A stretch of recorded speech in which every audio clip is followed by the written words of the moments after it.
L'anatomie en 2 temps 3 mouvements, aujourd'hui gros plan sur l'articulation du genou. L'articulation du genou, en latin articulatio genus, est une des plus grosses et des plus puissantes articulations du corps humain. Dans l'articulation du genou sont impliqués principalement 3 os. D'une part l'os de la cuisse, le fémur, d'autre part le tibia, et en troisième lieu, ici bien visible en vue latérale, le plus gros os sésamoïde du corps humain, la rotule, ou patella en latin.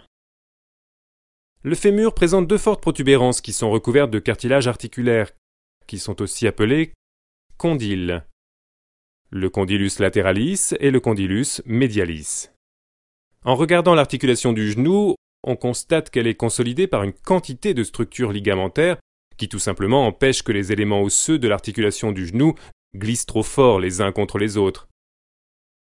La rotule elle-même est encastrée par exemple dans un tendon, c'est le musculus quadriceps femoris, qui ici part du haut et va jusqu'au tibia en passant par-dessus la rotule.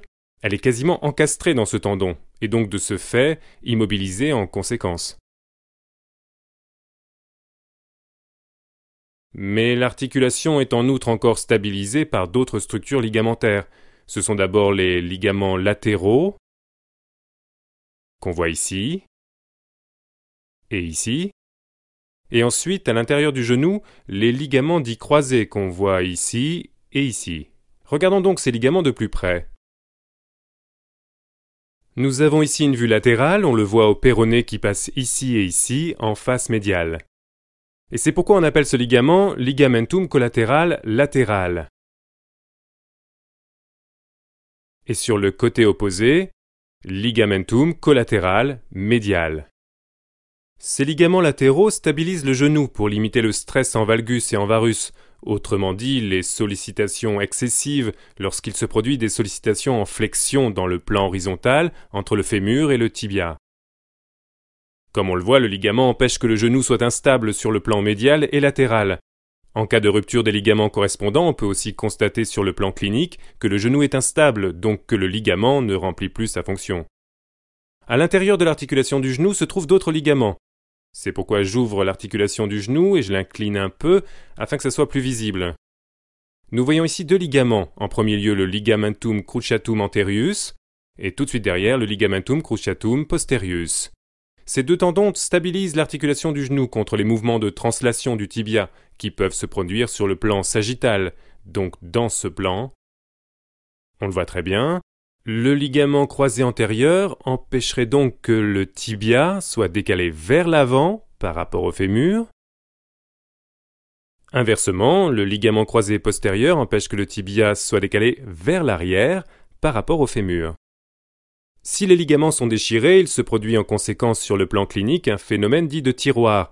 Par exemple, lors de la rupture du ligament croisé antérieur, le tibia est tiré vers l'avant par rapport au fémur, et on appelle cela phénomène de tiroir antérieur parce que je peux sortir le tibia de l'articulation quasiment comme un tiroir. Si nous observons l'articulation du genou de l'intérieur, nous voyons ici encore 2 structures importantes qui se composent de fibrocartilage, ce sont les ménisques. D'une part, nous voyons le ménisque externe, le meniscus lateralis, et ici sur la face médiale du genou, le meniscus medialis, le ménisque interne qui adhère au ligament intérieur. Ces ménisques ont une fonction tout à fait importante, et en fait ils compensent les incongruences, autrement dit les inégalités entre les surfaces articulaires du fémur et du tibia, et permettent une meilleure répartition de la force dans le genou. Nous voyons bien que les surfaces articulaires entre le tibia et le fémur ne sont pas complètement congruentes, et les ménisques compensent en principe les vides, si on peut s'exprimer ainsi, qui se sont formés entre les 2 os, par le simple fait qu'ils les remplissent. Oui, l'articulation du genou est donc une articulation qui n'est pas du tout si simple que ça, qui est composée de nombreuses structures.